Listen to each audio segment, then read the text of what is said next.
Hi, family. Welcome back to episode 2 of season 4 of the Gold Corner. My name is Joel Ojeda, and I'm the creator of this channel and the nonprofit organization called the Gold Corner. And I created this channel in memory of my daughter, my 2-year-old daughter, Mia, who passed away from neuroblastoma cancer back in 2018. And I just created this as a platform where we can come and speak about those warriors that have fought it and have gone home, the ones currently fighting it, and even survivors themselves. And we've also spotlighted amazing nonprofit organizations that are joining the fight against childhood cancer. Welcome. This is the Gold Corner. Let's do this. And now it's time for the main event. This is the moment you have all been waiting for. In memory of Mia Ojeda. Dedicated to all the brave little warriors that have fought and the ones that are currently fighting childhood cancer. For the thousands watching around the world, fighting out of the Gold Corner, it's time! Today we have an amazing show. I am very honored to have our next guests here with us. They are from my hometown of El Paso, Texas, and I have Lydia and Tammy Rios, and they're going to be speaking to us about their son, Warrior Noah. Just the cutest little boy, the cutest ladies man. He's blowing kisses to everybody. I had the opportunity to watch his story on social media. And then last year when they held an event in honor of Mia, I had the opportunity to meet him in person. So Lydia and Tammy, thank you so much for being a part of the Gold Corner. I know we had talked, we had scheduled something and nothing ever really came about, but now you guys are here. Thank you so much for joining us. We can't wait to hear Warrior Noah's story, and the floor is yours. Hi, Joel. Thank you so much for having us. I know it's long overdue. So back when this was all fresh last year, we wrote it down. So I'm going to be referencing the little page that we have here, just so I won't leave anything out. But I'll start from the beginning. Noah is not biologically ours. We met him when he was 5 days old. He was our foster son.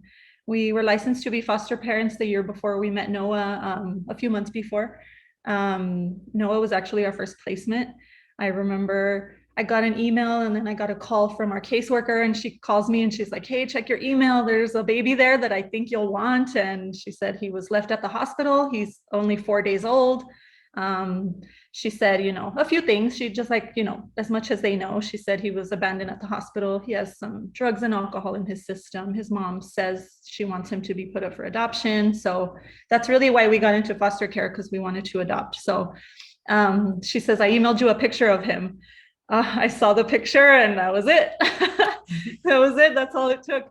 We weren't together. She was here sleeping because she had just got off a night shift. So I was on the phone with the caseworker, and then she's like, "Look at his picture." And I saw him and I was like, "Oh my gosh, yes, I'll take him." So I hung up with her. She tells us everything. And then I called her and I was like, I just said yes to a baby. We're going to get a baby tomorrow. So, it happened fast. We met him the next day in the NICU. He was there because he was born. He couldn't really breathe on his own. He had some drugs and alcohol in his system, so he had to withdraw a little bit. They said that Down syndrome was a possibility, just based on physical characteristics, his eyes and a few other things. They told us he was born with a heart defect. He had a hole in his heart. I think when we first started this, we were clear that we didn't want kids with special needs, mostly out of fear or lack of knowledge, I guess. And that didn't even matter. When I saw Noah's picture, we were like, yeah, no, he's ours. We'll take him. So yeah, we met him and he came home after about 2 weeks, and we were his foster parents for the next 14 months. We adopted him in May of 2020, finally. So a few months after, his birthday was in March. We adopted him in May. After his first birthday was kind of when we started noticing, things were a little bit off with him. He was always like a really chubby baby. He would eat a lot. He was real fat ever since he was born. And after his birthday, he got pneumonia on his birthday, actually. So that's kind of when we started noticing that things were weird. He started losing weight, a lot of weight. He was still eating the same, but he was skin and bones by what, like maybe around that time, around adoption, afterwards. A little after adoption, he was just skin and bones. I mean, you could see his ribs. Like, it was weird for us. So he also started getting like little breakouts on his face, like little red spots on his face, on his arms, sometimes on his belly. So I mean, at that time we didn't know what it was. It turned out to be petechiae, which is caused by low platelets. So I would take him to the physician, to the primary, and she would just dismiss it. She would say, no, it's just a food allergy. That's the little rash. Just change what you feed him. Okay. And no, the weight loss is he's losing baby fat. So don't worry about that. Okay. That first appointment we left, and it kept going. So I was like, no, it's just weird. Like, it's not a food allergy, because we're feeding him things that he's eaten the whole time. So I would make appointments, and she would just kind of like, joke about it. Like, oh, you're such a first time mom. Everything's scaring you. Don't worry. He's okay. And it was frustrating. I would ask her, can we just do like blood work or something? Like, I really feel like something's wrong. And she would say that it was too extreme, that she didn't want to put him through a blood draw. So, because she says, for how much you're asking, I mean, it wouldn't just be like a finger poke. We would have to draw from his vein. It seems extreme. Like, he's going to be okay. So we left it like that. Right after we adopted him, they gave us, the state gives you like paperwork, like family history paperwork. And there it was listed. It was like 1,200 pages of stuff that we had to read. And we found a page where it said that he has a little bit of family history of like thyroid issues and diabetes. So I was like, I can take her this, and maybe now she'll do like a blood work. So I took her that, and I told her, can we check? Maybe it's something related to this. So at that point she said, yeah, we can. Now I can do blood work now that there's a family history, because I never had any family history before. So she finally did the blood work, and we went to Children's for blood work. And I remember we did that, and as soon as we did the blood work and we came straight home, as soon as we walked in our door, she calls and she says, hey, the blood work came back really weird. Can you come back to the hospital? She's like, just hang out after you do the retest, and we just want to make sure that it was like a weird draw or something. So we went back, and we hung out right there at the park down the street from the hospital, and it took like less than 2 hours. And then she called us back, and she says, no, everything's the same. She said, normally his platelets are supposed to be about 200,000 to be considered normal, and he was at 70,000. So she said that's when she told us it's petechiae, that's caused by low platelets. So, and the blood, I mean, the weight loss was, probably related to that too. And so, I mean, we knew something was wrong. She told us, go back to the hospital, you'll talk to the doctor. It's up to her if she wants to keep you, admit you, so that he can run more tests. And I mean, I think they were going to admit us, but then she tells us, right now there's no point. Let's schedule everything, and then we'll go from there, instead of keeping us there for days and days, So we went home, we came home, and I mean, I think we already knew at that point what it was going to be, because when we first found out Noah had Down syndrome, I started reading books and stuff, and I read somewhere that this type of leukemia is very common with our kids that have Down syndrome. So I think at that point I was like, it was in my gut, like I knew what we were looking for at that point. So we scheduled a bone marrow aspiration. It ended up being that was the next step. So, they did that. That was his first time under general anesthesia. That was really scary for us too. She said the results take about 2 weeks, and that's a long time. That's like 2 weeks are torture. It was like our minds are everywhere, So then at that appointment with the results, we thought, now we'll have the answers. It's like either yes or no. The bone marrow aspiration is like, that's going to tell us for sure. And so we went in, and I mean, we still kind of got like an iffy answer. It was, yes, he has abnormal cells, but they might not turn into cancer. They might. With Down syndrome kids, that it can go either way. In a couple months, it's going to either progress to cancer or it's going to fix on its own. And she said, everything else about his labs is great, so maybe it'll fix on its own. So she says, I'll bring you back in a couple months, and then, we'll go from there. So she told us what to look out for, because with the low platelets, he was at risk for like bleeding and stuff. And So she said, let's see if he starts going up. And then if not, we'll do transfusions of platelets and, next steps. So we scheduled in a couple months, and then 2 weeks later, not even 2 weeks later, he woke up and he had his arms were covered in petechiae, I mean, full. So we called that day. That was maybe like a Tuesday, Wednesday. I called and I said, look, he woke up like this. I need to see her this week. Like, I need to see her as soon as possible. So they scheduled us that Friday, August the 7th. Also before that, at the results for the bone marrow, I remember I talked to the doctor and I was like, look, if this fixes on its own, I mean, that's what we're praying for, of course. But if it doesn't, like, I need you to just tell me what's next, because if it turns into cancer, like I need to know now. I'm going to go home and drive myself crazy on Google, and I don't want to do that. Like, just please tell me now. And at that time it was already at COVID. So she wasn't with me. It was just me by myself with Noah. So, I was like, just tell me what you can right now, just so that so I know what to expect if it's cancer, So she did. She kind of told me, we just start off, depending on the cancer, we start off with this and this, and his roadmap, it just depends on how progressed or whatever. So she gave me a little information, and then she just told me not to think about it so much, just to let it happen. So we went home, and that's when his arms broke out. So we saw her that Friday. That was August 7th, 2020. He was 17 months old, and they did blood work that day, and yeah, that was it. After that, we were cancer parents. She came in, I remember we were there, and I mean, just walking on that floor is scary. It says cancer floor when the elevators open, that's the first thing you see, so it's scary as it is being there. And, lucky for us, we walked in, and we ran into a nurse that works there, and we've actually known her since before Noah. She's known Noah since he was first in place with us. And she's a family friend here, and we saw her there. So, I mean, it was like comforting to have her there. She was there for all the appointments that we went to. And then, so that day, August 7th, the doctor comes in, she did the blood work, and then, we wait for the results, and it feels like an eternity. Noah was already fussy, so he was like in and out of sleep. So she comes in, and she had a big binder, like a huge binder, and it said Children's Oncology Group on the front. So she comes in, she sits down right next to me, and she says, okay, Mom, well, the blood work came back, and it's progressed into this, and it's Friday, you're gonna go home for the weekend, and then on Sunday you're gonna come in through the ER. Only one of you can come, Sunday night through the ER, you'll get admitted.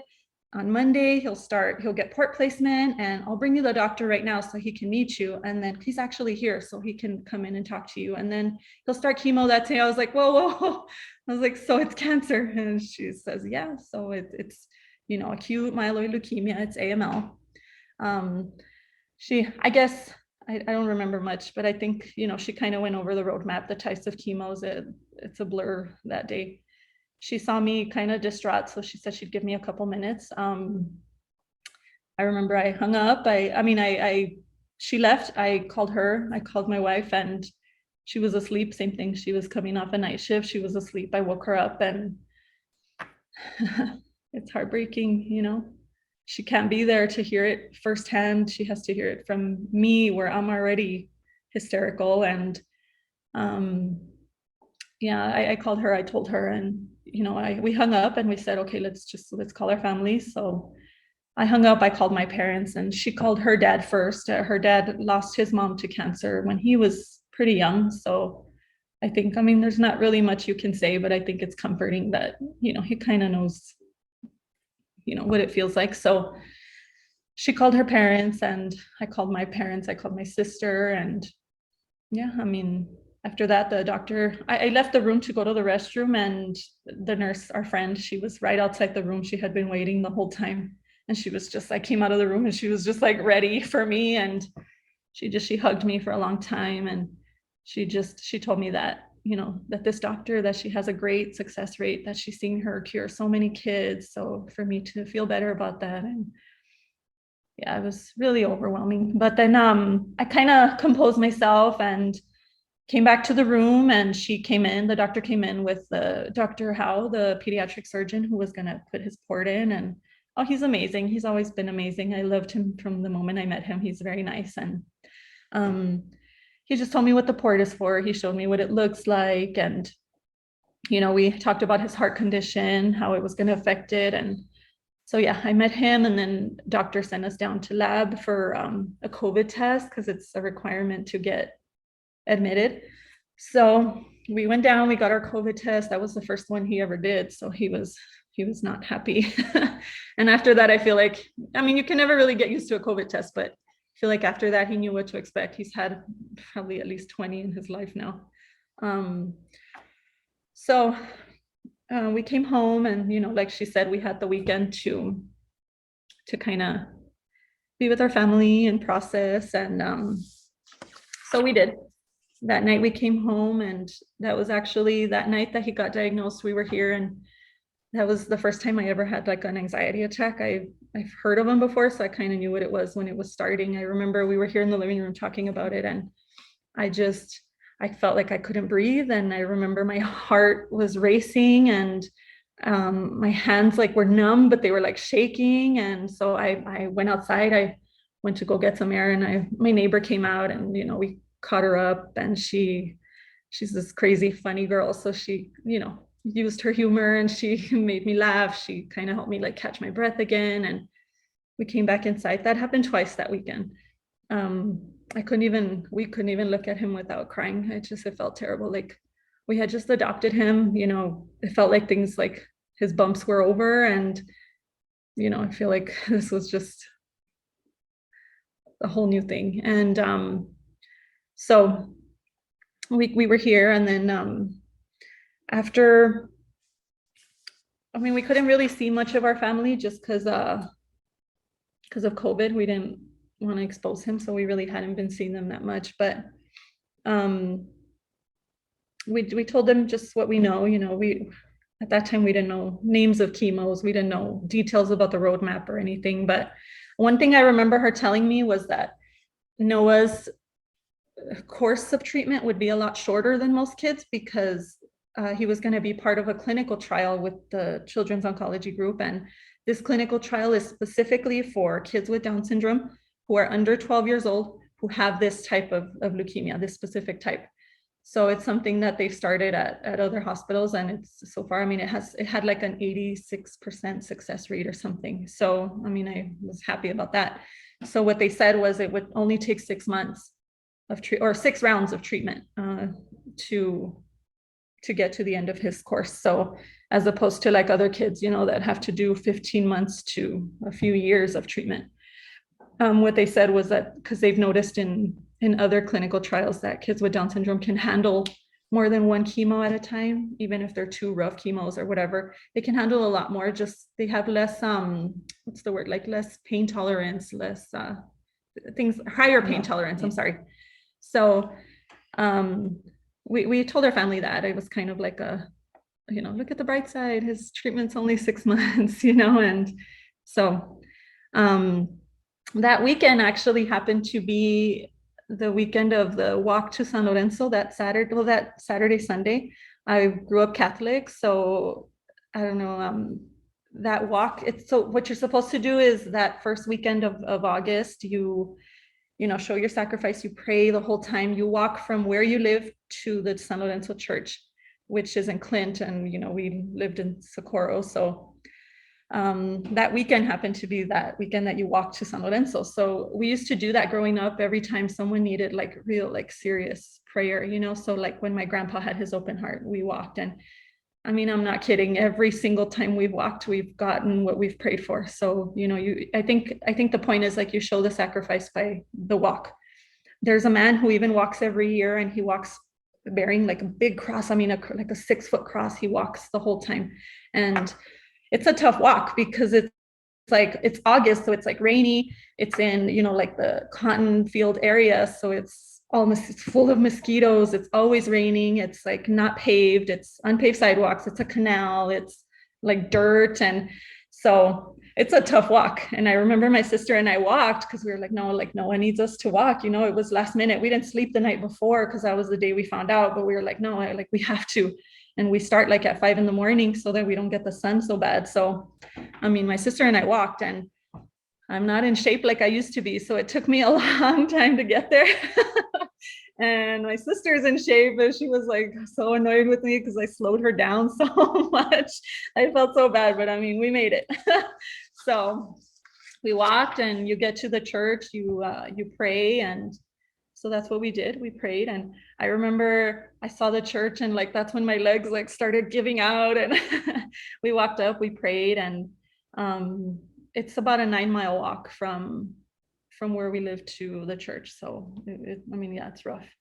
That weekend we met with our immediate family just so they could see Noah before. And then, yeah, that Sunday night we went to the hospital, and I went in through ER, and they led me up to the oncology floor. And I remember walking up, and we were greeted by a charge nurse and 2 RNs, and I mean, like a red carpet. We walked in, and they were like, "Oh, is this Noah?" Like, and you must be Noah's mommy. And I was a ball of nerves. I could barely hold it together at that time. I don't think we ate all weekend, and it was so scary. And then you walk into that, so it's calming. We walked in, and I remember telling them, I don't remember much about Friday. I don't really know what she told me. Like, I need clarity on what's going to happen. So they were in my room for about an hour. They were talking to me about, and I called you and I had you on speaker there. They were just talking about, he's going to get his port first thing tomorrow, so he can't eat tonight. And, after the port, we'll start running fluids, then we'll start running chemo, and it's going to be this chemo. And that's kind of when you start learning names of chemos, which I feel like we should never know. The first rounds that he got, which actually this one was in almost all of his rounds, was the orange colored chemo. It's almost red colored. I remember when it was running, I mean, it looks scary. It looks like it's poison, it's poison going into him. And I remember even his tears would come out orange. If he would cry, his tears were orange. And they would tell us, wear gloves when you're changing him, and don't touch his tears or anything like that with your bare hands. Wash your hands right away. It's like, it's doing this to us, it could damage us, and it's going into him, so it's really scary. So the next morning, the oncologist came in. We went down to the OR. He got his port placement, and yeah, we came back. We started chemo, and those first 2 weeks, since Noah was a new diagnosis, they let us both be there. So on Monday, first thing she went to the hospital, and she was with us for the first 2 weeks, which I'm grateful for that. I think the only challenge was the sleeping situation, because those couches. I tell her, I feel like the people who order these couches should sleep on them before they order them for us, because it's like a little sofa bed, and it was, I mean, here we're spoiled. We have a king size bed, and that's like a little full size, if that, huh? Yeah. And I mean, they're tiny and they're so uncomfortable. My feet would like hang off the end, and it's like, oh, I was afraid to fall off. And the first couple weeks, Noah would sleep in like the little crib that they provide, but he's always moved a lot in his sleep. So we had to eventually move him to sleep in the little sofa bed with us, and we would have to surround him with pillows so that he wouldn't move, because when he would roll, he would pull his port out. And that was happening all the time. He was always pulling his port out. So yeah, we had to sleep him with us in that tiny little couch bed for a long time. Well, for the rest of the time, because he really couldn't be on his own. And we had to either put him in the stroller so he couldn't move, or he would sleep in that little couch thing with us. So his first chemo was in August. And that's kind of when we started noticing that he has a volume sensitivity. He can't take too many liquids at once. We started noticing because he started swelling. I mean, like a balloon. He was extremely swollen everywhere. And he didn't look like himself anymore. It was weird.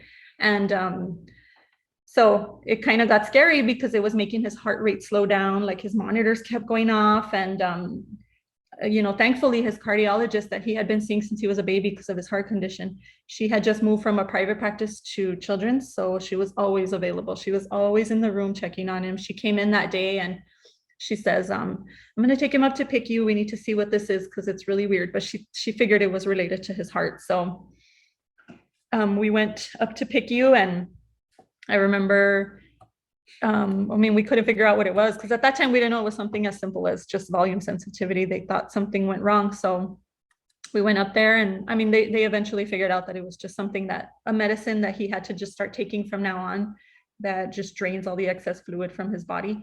So we did that. After they figured it out, right away, we got moved back down to the floor. But by then it had already been the 2 weeks. So when we got back down to our regular floor, they said that we couldn't be there together anymore. So that was when we started the whole COVID protocol, where it could only be one parent at a time. So I remember I left first, and that was my first night ever away from Noah, and I was a mess. And I feel like she's more used to it because she does like night shifts at work and stuff. And thankfully with Noah, I was able to stop working so I could take care of him, just because he has so many special needs. So I was just used to always being with Noah, and that night it was hard on me. I came home and I was a mess. So she stayed with him that time. She would stay with him on her days off, and that's just kind of how we would do it.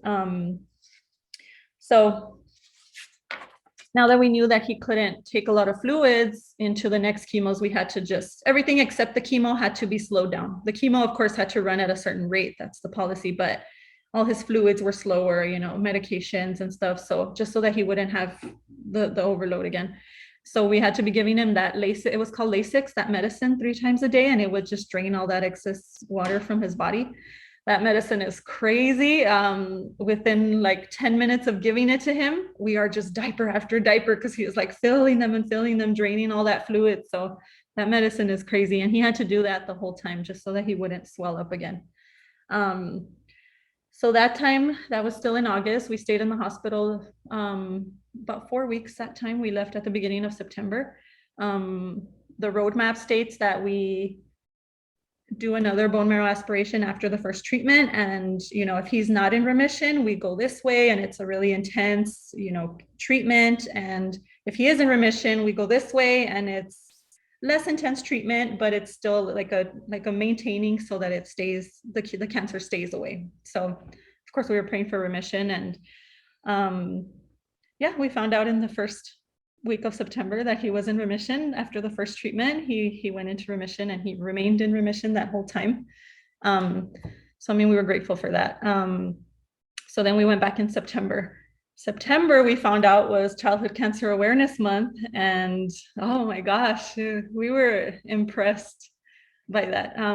We were introduced to a few foundations from the beginning. They would reach out and ask us if we need anything. They were very nice, and Gold Out was one of them. Gold Out El Paso was one of them. And through the month of September, they were putting on parades at the top floor of the garage, since with COVID, it couldn't be the same. So they couldn't come into the rooms or the hallways. So they did this whole, car show, and it was all on the top of the parking garage. All the cars had lights, and they hired characters from Star Wars. And I remember they formed like a huge ribbon of characters at the top of the parking garage. I have a picture of that too. It was really cool. They would give us like glow sticks and stuff so that they could see us in our rooms, and the kids loved it. It was nice. And they also had like characters like Deadpool, Spider-Man, all of them coming to the windows, and the kids could say hi to them and take pictures with them through the window. So it was really cool. We were getting care baskets, and so it was really cool to see them like in action like that, to see what those foundations do, and it was nice. That was really fun, because it felt less lonely, I guess, to be seen, all that support that we were going to have. So we started September's treatment, the second treatment, and that one went by actually with no issues, but that was the month that we had to shave his head. That was when he started losing a lot of hair. He would wake up and it was like all over, it would fall into his food. So we decided to shave his head then. And I remember I was here at home watching it through FaceTime, and it's real, but I feel like when you see them bald, it's more real. And I had a breakdown that day too. When I was watching it happen, I feel like that just kind of makes it more real, when they're bald. So we came home for September, and then we went back in October. October started, and the first week of October we went back. And I remember the first couple of days we were there, I started feeling like I had like a sinus infection. and it was COVID. So she had just gotten tested for work since she was negative. So I was like, I mean, I'm sure I'm negative. So I went and got tested just to be safe. And nope, I got a call that I was positive. I was freaking out because I had been with Noah those 2 days that I had been feeling that weird like sinus infection. So I left the hospital right then and there, and they had to quarantine. She went to the hospital with him. At that time, that was when they were still giving 14 days off. So she was able to stay with him for the 14 days. I had to come home and quarantine for the 2 weeks. And I remember I was scared because I was afraid he was going to get it. He was already immunocompromised, and I thought this would just make it worse. And so I remember when I left, I told her, so the way it works with COVID was she couldn't come upstairs and relieve me in the room. We had to meet downstairs by the front door. So we had to leave Noah alone in his room to switch off downstairs to change shifts, I guess.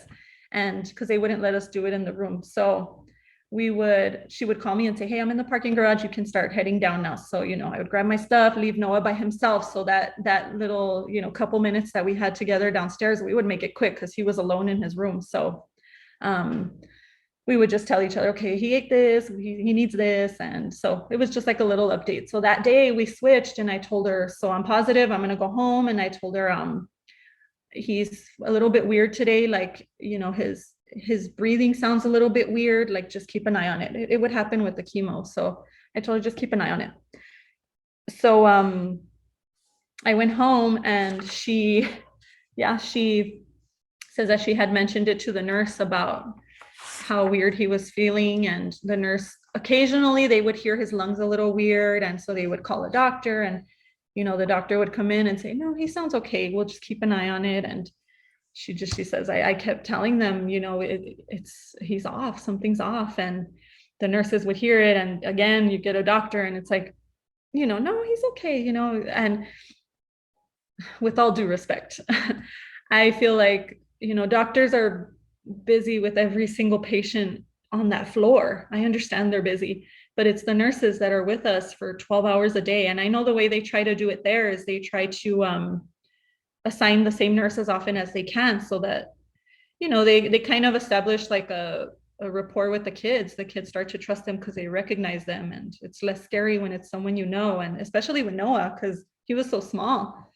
So every time someone new would come in, he even formed this trauma at the hospital and he's afraid. And so it would help to have the same kind of like the same nurse coming in every shift. And so I feel like the nurses are the ones that know them almost as well as we do. They kind of gauge their normal behaviors to when they're acting weird. And the nurses knew that he was a little bit off. And it was just, the doctors come in once a day for a few minutes just to let us know how he's doing and stuff. And then they leave. So I feel like the nurses are such a big asset that I think that, the doctor should listen to them more, because for a couple of days already, they had been telling him that Noah was a little bit weird. So after a couple of days, his O2 dropped. I mean, scary. It dropped really low. And he was rushed up to PICU. It turned out to be pneumocystis pneumonia, which was a pneumonia that you get with like weak immune systems. I wasn't there. Most of it was on FaceTime, but we could hardly FaceTime as it was because it was so busy. It feels busier up in PICU. They come in every couple hours, if not every hour, to check on you. So there's really no time for resting. So she would just text me every now and then and tell me how he's doing and stuff. And the room was really loud too, because like he had like a really high powered oxygen machine. And I remember they had to do, like, since he was in COVID quarantine still, they had to do a biopsy of his lungs, but since he couldn't go down to OR, they had to put him under there at his bedside. So I remember she was there and she's like, they're going to put him under like right here, in front of us, and because we can't go anywhere. So they put him under and they took a biopsy of his lungs. They put a little camera in there, and that's when they diagnosed the pneumonia. I think they thought it was going to be something much worse. So I guess pneumonia was like the best thing it could be. He kept getting COVID tested just in case that's what it was. And what they told us was if he's positive, or if he's negative, he continues to be negative and she ends up being positive, he was going to have to quarantine by himself because nobody positive could be in the room with him. So, I mean, we were praying and praying that they would both stay negative. So, yeah, I mean, thank God they did. I didn't pass it on to them. I think they just kept COVID testing because I think they thought that's what it was COVID. So he no, he stayed negative the whole time. He stayed up in PICU for 9 days, just on medication, sedated a lot of the time, on a really high powered oxygen machine. And once he was stable, they moved him back down to the floor, and he just finished his quarantine there. At that time, when they came back down to the floor was when my quarantine was over. I showed them a negative test, and I was able to reunite with Noah again, which I was so glad. We switched places. She went home. She was there she was exhausted. 9 days in the PICU and a few more days just in regular quarantine. She was exhausted. She went home and slept for a day, and then she went back to work. So, sorry, I lost my train of thought. After that, he came back down and we finished the month of October. We came home right before Halloween. I remember we couldn't do anything because he's compromised. We wouldn't go anywhere. So we put him in his little Mike Wazowski costume, and we just stayed here. We were watching kids, trick-or-treating, and just from here. And I mean, it was nice. It was nice to be home together. That month, we actually started having issues with his feeding. Since Noah was a newborn, he got diagnosed with reflux. So he's always been on a medication for reflux. And I don't know if the chemo was making it harder for him to eat, but he just stopped eating. He started refusing everything. We were also told that he might have sores from the chemo. So, it could have been a lot of things. So anyway, what we decided was to put a feeding tube in, and we put that in October, and he had it the rest of his treatment. Coming home and everything, we had to have the feeding tube in because he had just stopped eating altogether. He would have a few good days where he would want to eat, but it wasn't enough to keep his weight up. So yeah, the feeding tube was actually a compromise because what the dietitian wanted was to put a G tube. I don't know if you know what that is, but it's like they do surgically put like a hole in their stomach and you feed them through there, which that's more permanent than a feeding tube. And he had been doing so well with feeding before, we had already started, he was doing therapy. So I didn't want him to regress. So we compromised on a feeding tube with the dietitian. And so that's where we ended up, and it worked well. The only thing with Noah is that he's like extremely flexible, and I see it a lot with Down syndrome kids. He is extremely flexible. The whole time he was there, he had to have his arms in those they call them no-nos, so he can't bend his arms, so he's just like this the whole time. But he would find ways. Like we had to have him on because of the port, because he would pull out the port. And then with the feeding tube, it got worse. He was so frustrated with that feeding tube there that he wanted to pull it out. So what he would do was he would fold himself like a little taco, and he would use his toe he would put his toe under the feeding tube and pull it out completely all the way out of his stomach. He did that so many times, and everybody knew him already. He's the only kid that had a feeding tube, and it was like taped down, secured with tape so that he couldn't fit his little toes in it, and he would still find a way. And then with the ports too, he just moved so much that the ports would come out all the time. And the ports have to be changed once a week, right? You have to change them, and so that he can continue getting the fluids and stuff. And I think I can count on one hand how many times we made it a whole week with one port, because he would just take it off. He would just pull it out. It doesn't hurt him. Like it hurts me to watch him get the port change and everything, and it doesn't hurt him. So he's so silly. So then we did November's. We were home together for Thanksgiving, which was nice. Oh, and then in October, they had the St. Baldrick's event where, they shave heads to raise money. So Noah's cousin actually shaved his head. Noah's cousin Hasiel shaved his head for Noah. So that was really cool. We had to watch that on Zoom, but so many people participate, moms and, dads and cousins, and people are just shaving their heads for their kids just to raise money. So it's really cool. We didn't do it though. We didn't shave our heads. November also passed without any major complications. Like I said, we were home together for Thanksgiving, so we were only there maybe 4 weeks in November.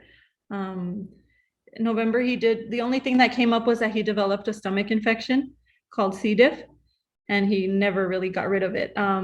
It just causes like excessive diarrhea, maybe about at least 10 times a day, and vomiting and stuff. And so because of that, we were put on contact isolation, which meant that we couldn't leave the room, which we used to do like daily walks around the floor at night or in the mornings. And that's kind of our little social time. And Noah and I, she's a little more shy, but Noah and I are like social butterflies.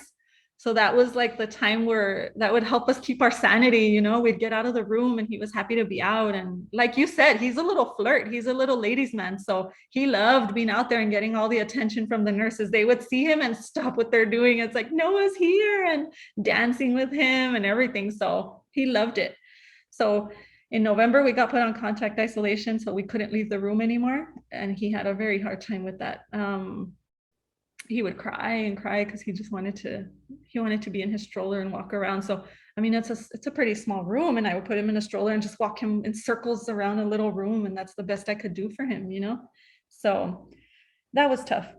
So then we went back for December. That was Christmas, of course. We were there for Christmas. We didn't get to be home together for Christmas. But that whole month, those kids are not forgotten. They are spoiled. I mean, every day, every week that we would switch, we would come back with like bags and bags of gifts of stuff that they take the kids, you know. And I remember they even took us like a little Christmas tree that was cut out of paper. And then in a little Ziploc bag, they gave us like string and little buttons and stuff. And we could tape, you know, a little tree onto the wall so it would feel more like Christmas. So, I mean, that was nice. It was really nice. He was spoiled with gifts from everybody, and he loved it. So, and then with our family, you know, the whole time it's just through FaceTime. It's hard with COVID. We would talk to parents that would tell us, you know, not parents, nurses that would tell us, you know, it's a hard time right now, especially to be here, because usually you can have your family here. It's Christmas. These rooms used to be full of family, and now it can only be one parent. It can't even be two. And so it's a really hard time to be going through chemo, because it's especially hard because you can't have anybody here. You're alone. And it was, so, I mean, thank God for FaceTime. We would FaceTime our families a lot, and that way Noah wouldn't forget them. And so we did that.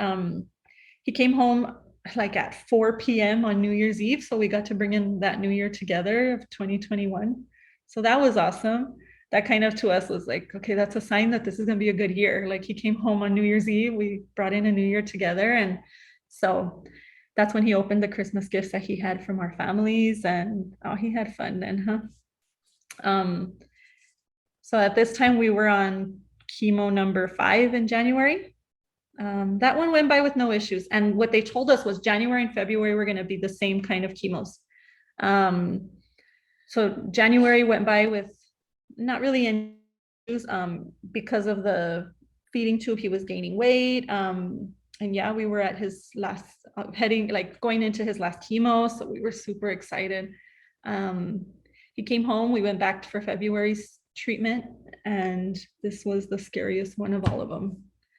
This one was the one that had the worst, a lot more bumps than the other ones. He started February's treatment, and then right away he started with the fevers, with the vomiting. His heart was acting up again. I remember sometimes when the staff would do shift change, they would come say bye, you know, we're leaving already, we're gonna say bye. And even the ones who weren't assigned to us, they would come in, and I just want to say bye to Noah. So there was one nurse, and he came in. Noah was always afraid of this nurse. I don't know why. And we've gotten very close to him now. So he's like forced to love him. Like, he loves him now, but at the hospital, he was afraid of him. And I don't know if it's because he has 2 moms that he hardly hears, like, I guess, man's voices. And so every time this nurse would come in, he would be like on edge. He would scream and he would cry. So this nurse came in to say bye, and Noah was asleep, and he came in. He's like, hey, I just came to say bye. And I was like, she's asleep. And he woke up, Noah woke up, and he woke up screaming at the top of his lungs. And so the nurses were coming in, and they were like, why are you scaring him? Like, making the nurse feel bad. And so he left and he's like, I'm so sorry. He felt so bad and he left. And then, so I took Noah out and I was like, oh, he's starting to feel warm. So I picked him up and I called I pressed the call button to call the CNA, and she came in and he was at a 99.8. She's like, I'll come back in 15 minutes. Let's see how he's doing. 7 minutes later, I remember I paged again. And right away, the night nurse came in and she was like, hey, what's going on? I was like, I need to check his temperature again. Like, he was only at 99, but now I feel like it's getting worse. Like, he was even like trembling a little. So 7 minutes later, she checked him and he was at 103. So the doctor came rushing in and she was already about to leave too. She came rushing in and she saw him right away. She left the room. She called PICU and she came in and she's like, hey, I just set up a room for him in PICU. We're going to head up there. She's like, I don't like his skin color. It's like really clammy, really gray even. His skin looked really gray. It was weird. It looked gray. So we rushed up to PICU. I mean, within 20 minutes from the time that nurse was there to this, we were heading up to PICU. So we go up there and I mean, we know PICU is even scarier because it's like, it feels like it's life or death up there. Like, everything feels like you might not get them back, so everybody looked really worried. And I think up to then I really I kind of base it on how they're feeling. Like, if they're calm, it helps me stay calm. And I saw them that day and they looked panicked.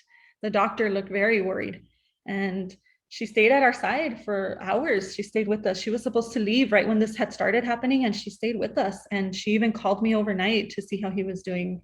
And so, I mean, it scared me because I'm like, wow, this is like something really serious. So one of the PICU doctors came in and she's like, honestly, this was caught right on time because it seems like it's early sepsis. And I mean, that's very fatal. So she says, if that doctor didn't act this fast, I think that this would have been a whole other outcome, especially with how compromised he is. So yeah, that was scary. Those next few days were really hard.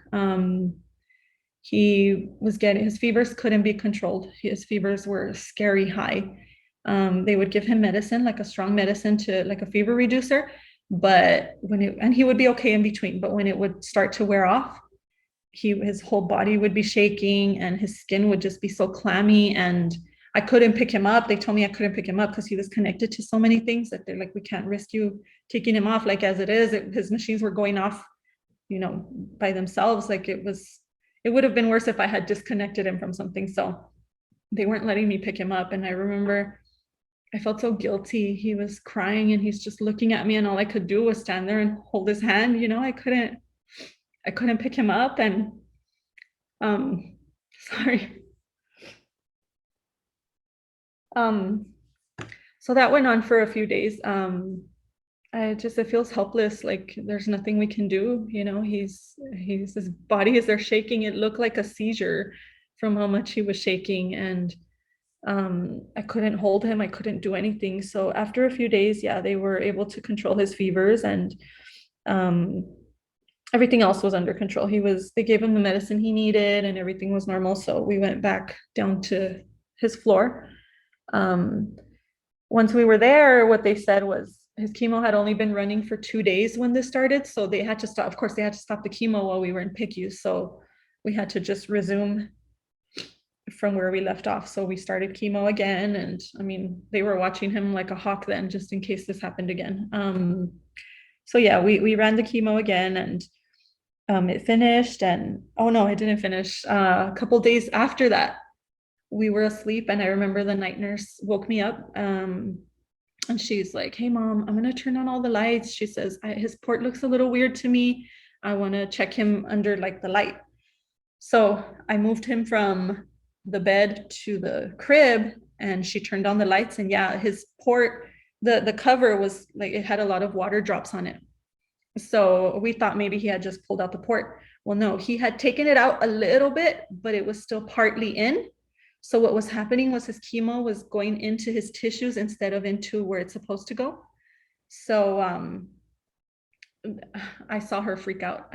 And like I tell you, I kind of was going based on how they act. And that too, I mean, people were running everywhere back and forth. And she's like, Mom, it's called infiltration. And she said, there is chemo going into his tissues right now. It's no longer going into the port. So this is a big concern because, I mean, the chemo can damage his tissues and it can be permanent. So we have to act now. She said, I already told the charge nurse, so we're working on what to do. The charge nurse comes in and she was on the phone too. And then she hung up when she came in and everybody was freaking out. I mean, nurses were in and out. And then the charge nurse just, told me, this is what's going to happen. We're going to find the antidote. And so at that time, the nurse came in, his night nurse came in, and she had like this big red box. It looks like a toolbox. And it was even sealed. Like it looks like a top secret box. It was sealed.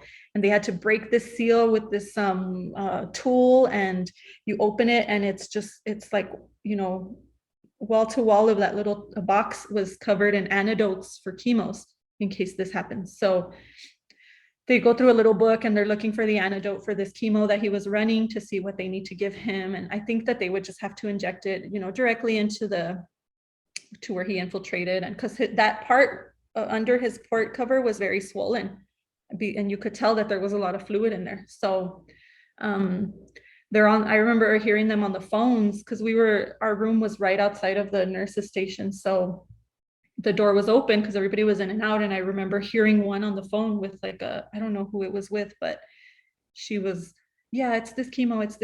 And we need to know what the antidote is. What do we do? Because he infiltrated a good amount. And it turned out that there was no antidote for that chemo. And what they were saying was that if this was going to happen, this is the best chemo for it to happen with, because it didn't need an antidote, that all we had to do was just really squeeze out as much as we could, and that he would be okay, that it wasn't going to cause any damage. So I remember we were all like, that sounds like too good to be true. Like there were so many chemo antidotes in there that this one that he was running didn't have, a need for an antidote. So it felt too good to be true. So I remember for hours, I could hear them on the phone, like calling other hospitals, calling specialists and calling their doctors, and everybody was telling them the same thing. No, I looked it up and there's no need. It's not going to hurt his tissue. So, I mean, I guess that was a big relief.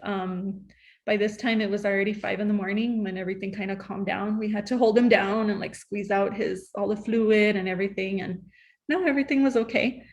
We changed his port, and it was 5 a.m. He was up dancing with his nurse, and his favorite thing to do, he was back to himself. And he's a tough kid. I think all the kids we met, they're all so resilient. It's amazing. I feel like it hurts us more,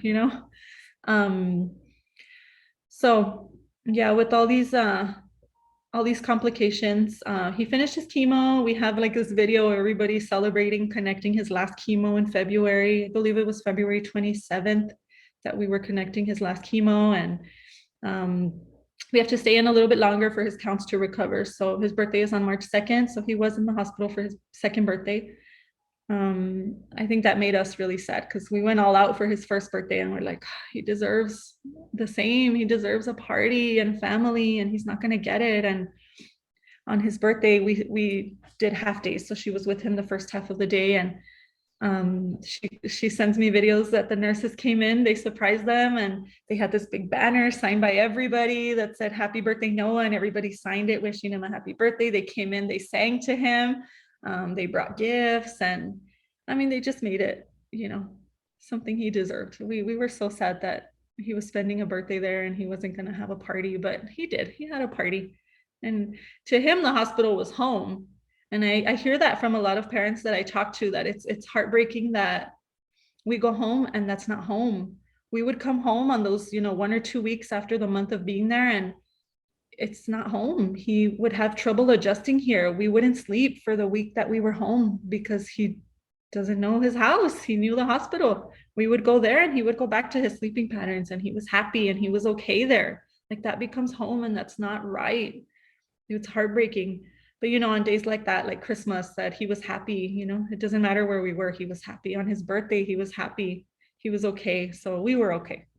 It felt good that they care that much. They had this big old party for him. So it was nice. So yeah, we're on our last treatment. We were almost out of the hospital. And then that's when we got a call from Goldado Paso.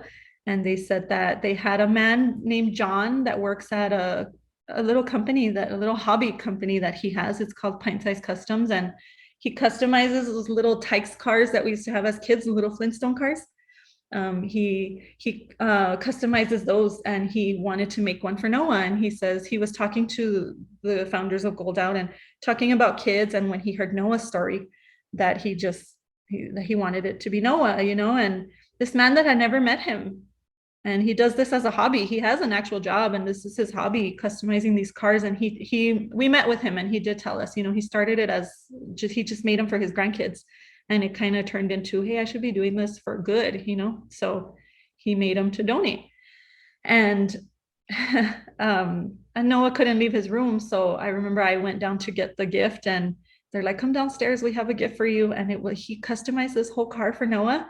And it was the coolest thing. He customizes them, like he adds headlights, taillights. He customized the license plate. It says Noah.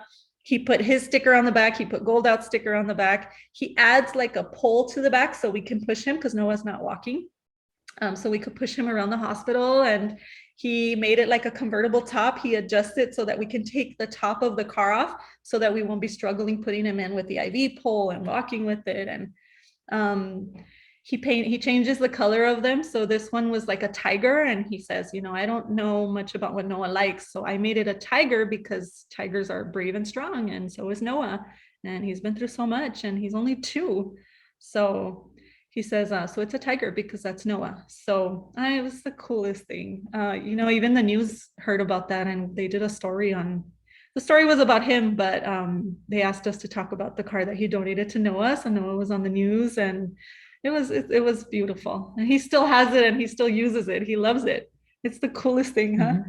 So now, I mean, I think he still does that, and he takes donations of cars, even of the little cars, and or money. And he does that. He makes them. He'll customize the cars, and he'll give them to kids going through cancer or kids that need them. So it's really cool what he does. Somebody who had never met him, and he surprised us with something like this. So it was really nice. March, the second week of March was when we left the hospital. At that time, we scheduled another bone marrow aspiration, and, you know, we find out that he's still in remission, which was amazing. So we got to schedule his ringing of the bell.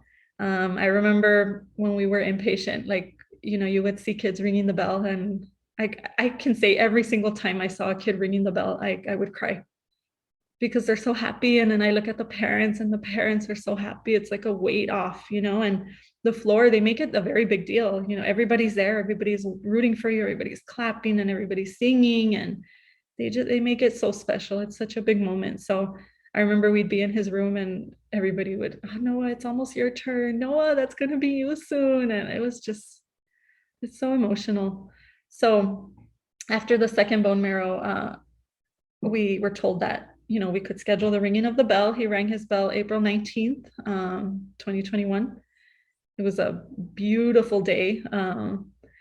We went to the hospital, and I remember, so back in the beginning of his treatment, she wore a shirt to the hospital once, and everybody just fell in love with it. It was a Down syndrome awareness shirt that we had. My brother sent me a picture of it, and we ended up loving it, and we made it for our family when we adopted Noah. Those were like our adoption gift. You know, we gave it to all our family, and it says, I love my homie with the extra chromie, and, you know, signifying the Down syndrome.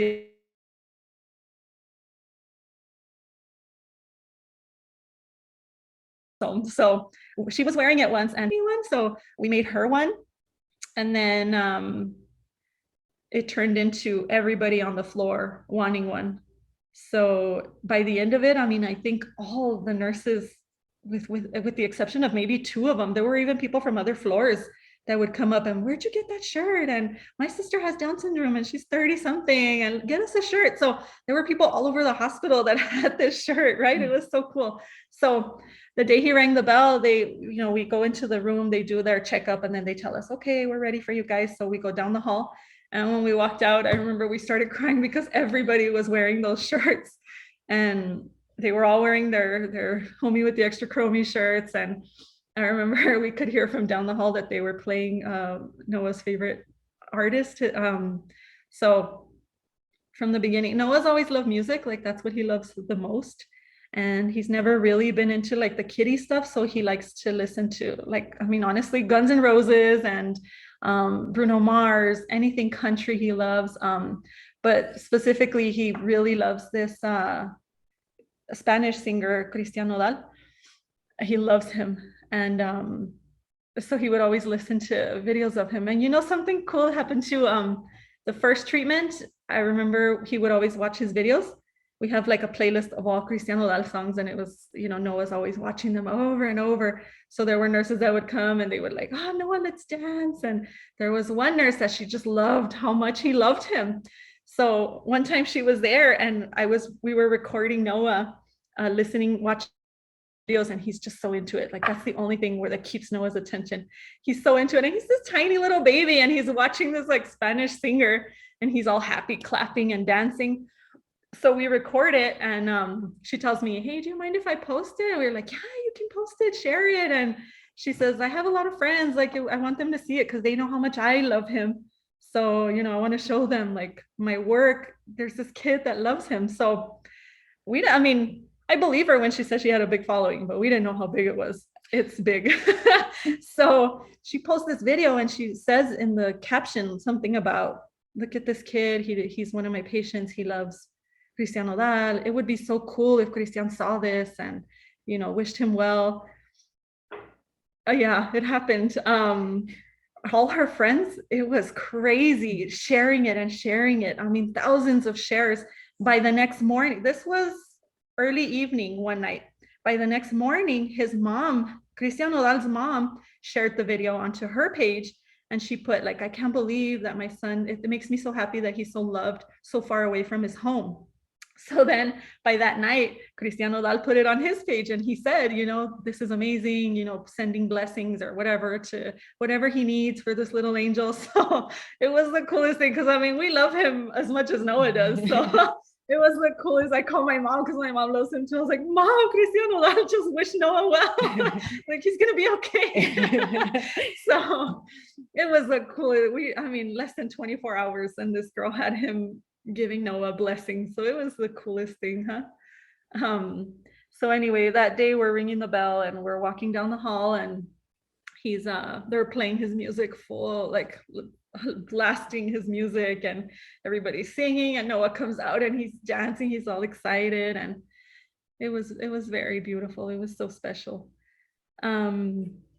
So yeah, after the ringing of the bell, we had a nice parade for him, and you know, we've been waiting for that day. That's the day that it never feels like it's gonna come. And I know that I'm really grateful that we were only there for, you know, in total, because of all the hiccups, it was 8 months that we were inpatient. But I mean, I know we're really grateful because we do meet kids that are in treatment for years and years. And so, I mean, yes, we're very grateful.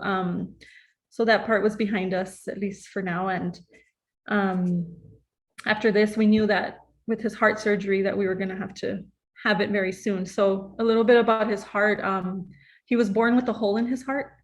And this is also very common with Down syndrome. A lot of them have had to have this open heart. So what he has is like, you know, it's like the 4 valves, and he has like a hole instead of the valve there. He just has a hole there. So his heart works like twice as hard to pump the blood through. So what they do with the open heart is they go in and they just kind of put like a patch there, like a little wall, so that it goes normally. So when Noah was a baby, when they found it, they would tell us, you know, it's hard with these kids because sometimes it'll just stay the same size, and as he gets older, it stays the same size, and then it's not a concern. But with Noah, the hole was growing as his heart was growing. So that was the concern. So what they said was, he's going to need open heart, but you know, at his age, we could probably wait. He's too small. We could wait till he's about 4 years old, maybe. So that's what we were always expecting. But after chemo, the doctor says, you know, the chemo, of course, is super hard on his heart. He needs the open heart like now. So she put us in touch with a doctor, and, you know, she said, we don't do that here. We're not experienced with the heart surgeries here. We send you to either Dallas or San Antonio. So she put us in touch with a couple doctors, and we picked the one in San Antonio. And yeah, he told us he would give us 6 months. We'll give Noah 6 months to recover from chemo, to get his counts back up, and then he would be okay, you know, well enough to take on the open heart. So yeah, we traveled to San Antonio 6 months later in September, this past September, and he had his open heart. And he did amazing right away. The thing with that heart defect is it causes a lot of fatigue.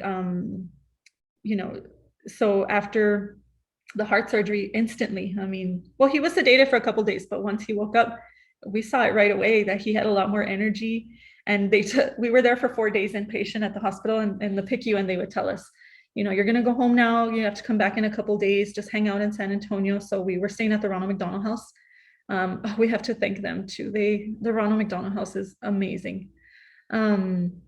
So we stayed there, and they let us go after 4 days, and they're like, hey, you know, he's going to be weak. He's not going to want to move around much. He's going to be really sore, and he's not going to crawl. Don't worry. Okay. It'll pass. So we go back on day 4. We left the hospital. We go back to the Ronald McDonald House for the weekend, and no, he started crawling right away. He started trying to cruise on the furniture there in the room, and we're like, yeah, no, there's nothing wrong with him. He even got frustrated with the tape that covers his incision, and he peeled it off himself. Oh, we were like, oh, he took off the Band-Aid. He ripped off the tape. I mean, he amazes us. He's so cool.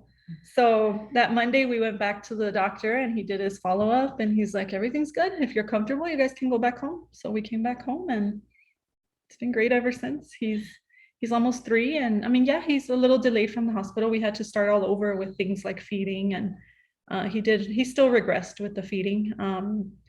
So we had to start all over with teaching him how to eat and stuff. But he's starting to almost walking now. He's cruising on everything. He's ready to walk. He's ready to run. I don't think he's going to walk, but he's doing amazing. So, you know, there's one thing I remember that I forgot to mention. I think I probably skipped it on purpose. I think it's one of my most traumatizing parts of his chemo. When the first chemo that he swelled up really big, that we were up there, I was up in PICU with him, and I remember they couldn't find a vein on him. They couldn't put his port back in. He was so swollen. They couldn't find a vein, and, you know, anywhere on him. I remember he got poked 10 times maybe trying to find a vein. They have this little machine with the vein finder, and they're trying to look for it, and they're like, it's right there, and we can't find it, and there's no veins. And they were calling all kinds of people. Oh, this girl's she's so good at, she works in the NICU, and this girl, and nobody could do it. So, you know, even before, like with all the port changes and stuff, we were always helping, you know, hold Noah down, because he's, like I say, he's really flexible. It's like a 4-person job just to hold him down, because he can get out of anything. It doesn't hurt him. So he can break out of you holding him. You have to hold him down like if he's a grown man, because he can break out of it. So when we would do port changes and stuff, we would help hold him down. You know, we would distract him. We would be holding him so they could do what they needed to do. And this time in the PICU, this lady came in, and she says, Mom, he was crying a lot because he doesn't like being held down like that. So he was crying a lot. And she came in, and she's like, Mom, there's only one good vein I see. And she's like, but I want you to consent to it, because it's going to be rough. Since he was crying so much, he had a bulging vein right here on his forehead. And she says, that's the one I'm going to get. And she says, I can pretty much guarantee that it's going to work. Okay. And she says, I've done it before. I've done these a lot, and mostly in newborns you have to. And she says, I can get it. And she says, it's a really big vein. I promise I'll get it, but I need you to consent, because it's going to be rough. So, I mean, I told her, if that's all we can do, I was like, yeah, I'll consent. I told her, but I'm not going to help you. I told her, I can't help you do that. So I went to the other side of the room. I was looking out the window, and oh my gosh, his screams. I remember, you know, she was telling me what she was doing as we were going, because I couldn't watch. And she's telling me, okay, Mom, I'm cleaning him. He's only crying because we're all holding him down. They had to call more people in because I wasn't going to help them. And, you know, she's like, we're just cleaning him, and we're just going to hold his hair back. Okay. And I don't remember, I guess like the little beanie, they had to put something on his head to keep his, at that time he still had hair, to keep his hair back. And so she's just telling me as she's going, and she's like, okay, Mom, this is going to be the needle. And she counted down, and I scream. That's like, it still haunts me. That was one of the most traumatizing things that I had to see with him. And, you know, she tells me, okay, he's ready. And I ran to him, and I picked him up, and I mean, within a minute, he was fine. He was back to himself, laughing and everything. He was okay. But I mean, he had this big IV here and tape all the way to here. And, it's even taking it out. It was really painful for him when they took it out too. It's just, I can't, the things they have to go through. It's so crazy. But, now March, we left the hospital and everything was great. So, I mean, that's it. We're really blessed that, I feel like it's easy to blame ourselves or God or, but I think when we first found out, I don't think we ever got mad at God.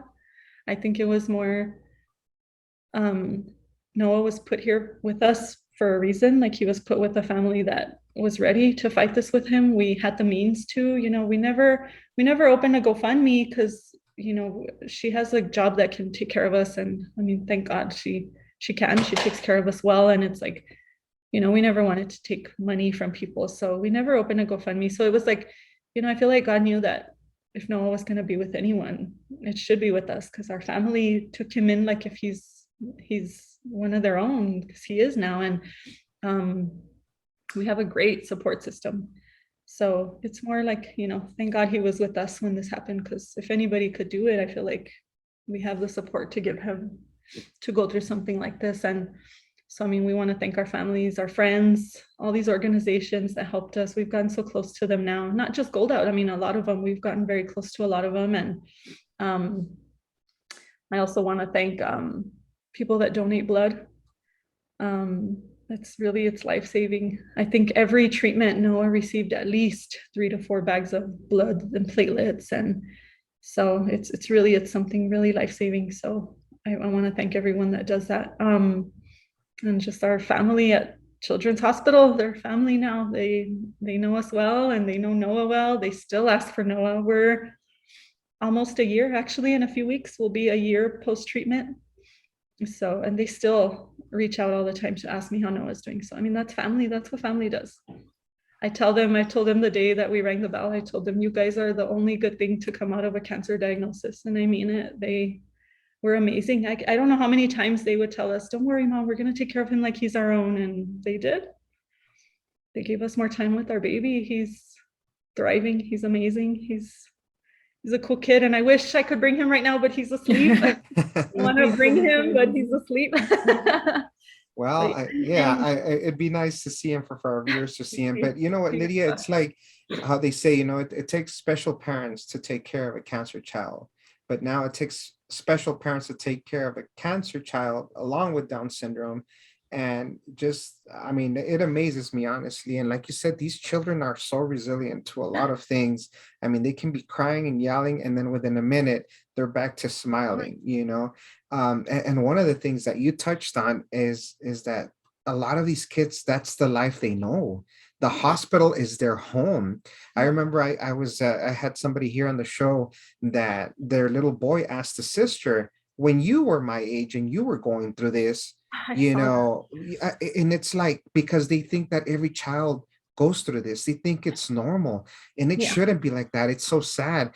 And I remember when Mia would go for her blood work and stuff like that, she knew she would go there, she would go to the scale, go to where they would check her height. And at first it was like, oh, cute, she knows. And I'm like, my daughter's not supposed to know this. Shouldn't know. These kids should not know, this. They should be out there playing with other children. But it in reality, yes, it's heartbreaking to see that, and wow. I mean, honestly, it just hearing Noah's story, and like you said, I went through the same thing. I never questioned God, and just these children, and it's just amazing what they go through. And I remember seeing that the news. Oh, and there he is. Look at him. Say hi. Say hi. Say hi. Say hi. Grumpy, huh? Well, that's because we woke him up. But no, yeah, like I said, I mean, family, for our viewers, this little boy is such a sweetheart. I had the opportunity, like I said, to meet him in person. And honestly, Lydia, Tammy, what you guys are doing, God has a big reward for you all, and he does for all of us. And you guys have answered the call, and that's amazing. And Tammy, I didn't hear much from you here. So now Is she? Well, now I'm gonna make you speak. Tammy, I know that, and I know that it's a process, and I know we went through this process when it wasn't even COVID, and we know how difficult it was. I could just imagine how it was now with COVID, with only one parent being able to be there. I mean, it's just extremely difficult for them. They're going through right now. Tammy, what helped you through it? And I'm gonna ask this also of Lydia, but if you can give advice to parents that are going through it right now, because we have a lot of viewers, a lot of parents that are seeing this, that are going through it or are about to go through it. What advice can you give these parents? What helped you? What didn't help you? I know every person is different, but what can you tell? What can you tell them? What helped you? Well, with me, what helped was that I would see him, and just his strength alone is what would help me through it. I mean, he needed me more than anything, and I had to be there. And I mean, I would put my feelings aside for him every time because he needed me.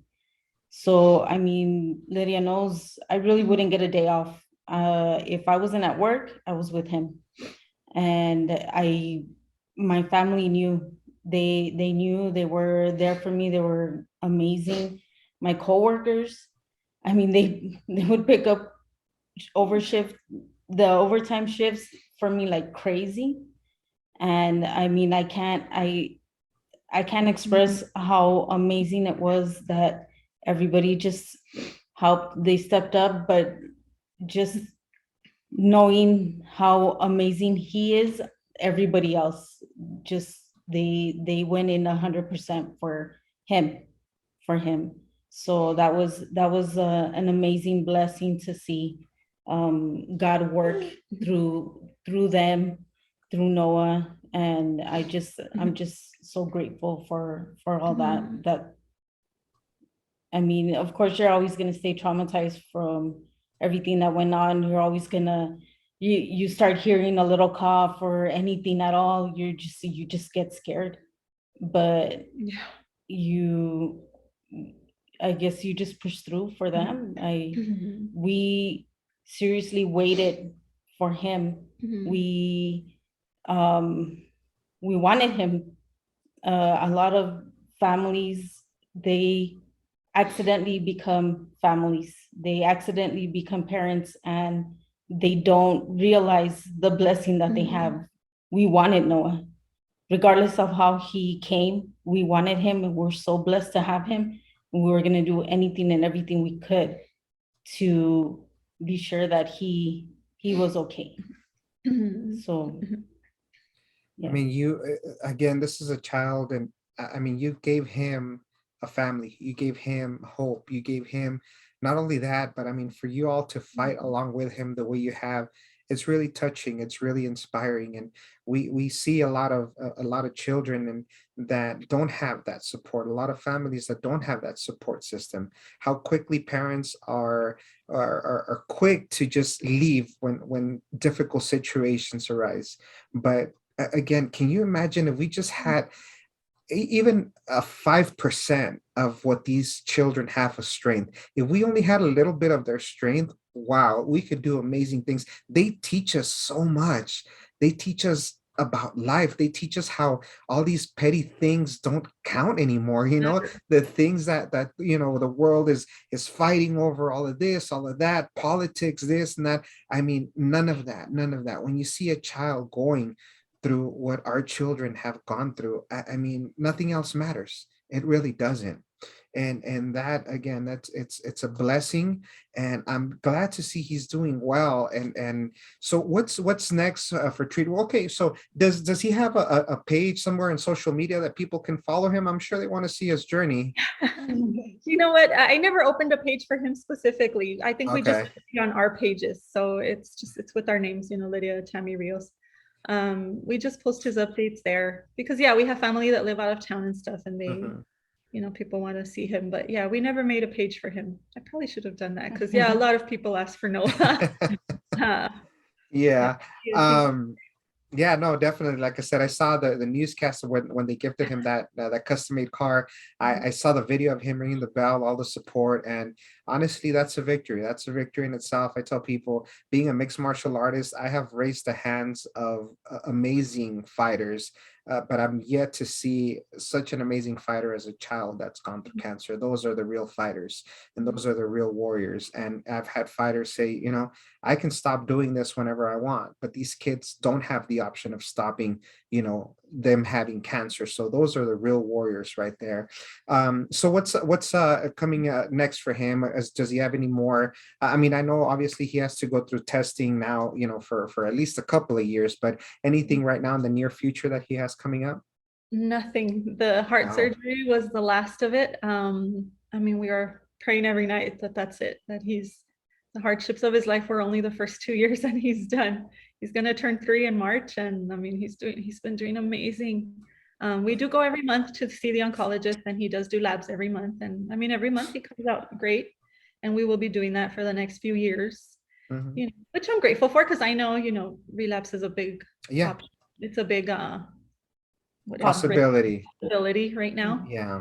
And so, yeah, I mean, I'm glad we're going often, because I feel like it puts my mind at ease. I feel like people I talk to, it's like, oh, it's finally over. It's so nice. And it's like, it is, technically it is, but you don't know from the outside. It's not, it's always in the back of our minds. It's like she said, every fever. Yeah, exactly. Just like Tammy, touched on. I mean, any little cough, any little thing. I mean, especially now with COVID, but I mean, any little fever, it's not just going to be any little fever from now on. And that's where the PTSD comes in. And I've had parents that their kids are still, years out of treatment, and they still have that PTSD from them getting a cough, from then hitting and falling and getting a bruise. I mean, something as simple as that can trigger something else. So yeah, I mean, but we continue to pray, and we will continue to pray for Noah. And we thank God that now, and we say that he's healed, that he's fully healed. We have our trust in God, and he's amazing, and he's still good. And I can vouch for that and say God is still good, even having Yeah. gone through what I did. Well, before we finish, I would want to get each one of your opinion. What can you tell our viewers? What can you share with our viewers? We have a lot of parents. I'm going to ask you two things. Well, Tammy already touched on families that are kind of going through the same thing. But Lydia, share with us, or what advice would you give parents that are going through this? And also, what advice would you give to parents with perfectly healthy children? I mean, we've never had a perfectly healthy child. He's always had, issues, but you have a perfectly healthy child until you don't. We weren't cancer parents until August 7th. And then everything he had before was manageable. Everything he had before he could live with, he would be okay. It's things that a lot of people go through, but then cancer, you never know. Down syndrome is not a life-threatening issue. That's not something that I see as, oh, he's not healthy. It's not that. I don't know. I just feel like when I went into this, I thought I had a healthy child. And I'm pretty sure you felt that way too. That's how we all feel. So I think my advice is, nobody knows our kids better than we do. These doctors, I respect doctors. I trust them. I put my child in their hands and they came through for me, but I feel like nobody knows them better than us. If I didn't fight for him with that pediatrician, and we did switch pediatricians during the course of his treatment, because I was upset. I was really upset at how hard I had to push for something to happen, for a simple blood draw. So we did switch pediatricians, but I feel like you fight, you know your kid better than anyone. And I mean, I know Mia's story, and I know that you guys did the same thing. You're like, it's not that. I know it's not that. And you go back over and over just to hear the same things. And it's like, we know them better than anyone. And if you have to fight for them, you fight for them. Noah was 17 months when he got diagnosed. He didn't have a voice. He still can't talk. Through the course of treatment, it was scary, because it's like, we don't know when something's wrong. We have to wait until something goes really wrong, because he can't tell me, hey mom, my head hurts, or hey mom, my stomach hurts, or hey mom, I feel hot. Like, he couldn't tell me stuff like that. So we had to wait for something to go really wrong for us to act, so we're his voice. And I feel like that's my advice to everyone. If you feel like something is wrong, then sit in a doctor's office for 4 hours. Who cares? Because if you come out with, no, really, we did all this and nothing's wrong, then that's amazing. You know, that's the best thing you can hear. Spend 4 hours at a doctor. Who cares? Just to come out and hear that everything's okay, then that's fine. You can sleep good at night.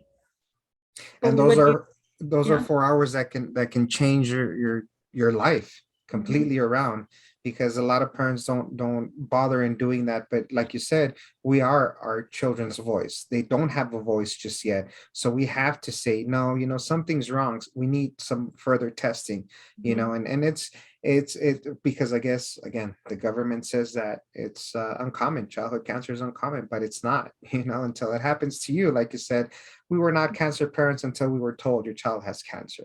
Mhm. So You know, and from what you're saying, that's what we were saying too. We were like, well, how rare is this? Like, it can't be rare. We went into this and we started meeting other families. You know, we either on the floor or through other families or on social media, we start following new people. And we found out that we know three people that we either went to school with or grew up with or whatever, that have kids with cancer. It's like, how rare is it if in our city, there's three people already that we know that are going through this. And we didn't know until we started going through it, you know, but it's like, it's not rare. It's not rare enough for only 4%. It's really not. it's not. And you know, I touch on this on every episode that we do, but if this is the first time watching this, 4%, that is what we get from the federal government for childhood cancer research. That means 4 pennies of every dollar goes to children's cancer. And that is why a lot of the parents, me included, are being told there's nothing else we can do. We can't do anything else. You know, our resources, our research only takes us this much. And that's why our children are unfortunately dying. But we need to make a difference, and we will be a voice for these children. And God willing, this will be the generation where something major happens for childhood cancer. I just know that very well.